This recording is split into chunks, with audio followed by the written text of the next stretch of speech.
Hey, it's Mentor Jeweler Joel McFadden, and we're going to talk about burr sets for stone setting. There's been a lot of discussion lately on the forums about how do different people keep their burrs, and I showed mine. And this is how I've been keeping my burrs for years. And I don't quite have a complete set, but I make this set myself. I basically cut a piece of wood that would fit inside my drawer, and I knew I had enough height so that the burrs didn't stick up.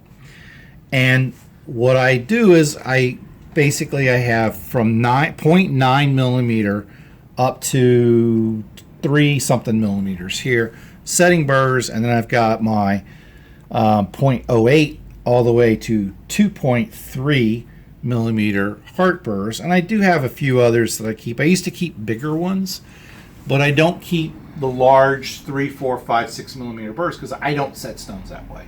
I find that the larger burrs just, they just don't really work that well. I'd rather cut each individual prong or cut my bearings individually.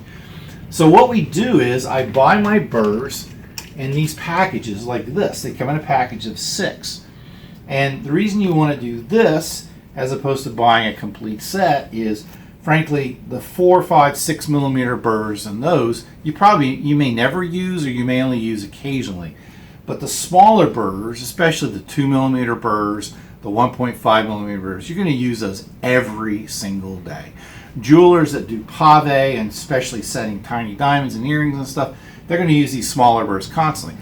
So what happens is you burn out 2 or 3 of these burrs, and then you've got this set of 75 or 80% of your burrs that you've hardly ever used. It's very wasteful.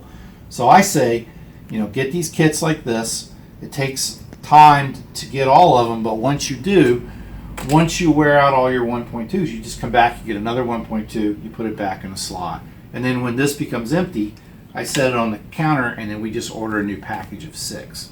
And that way we always have fresh burrs.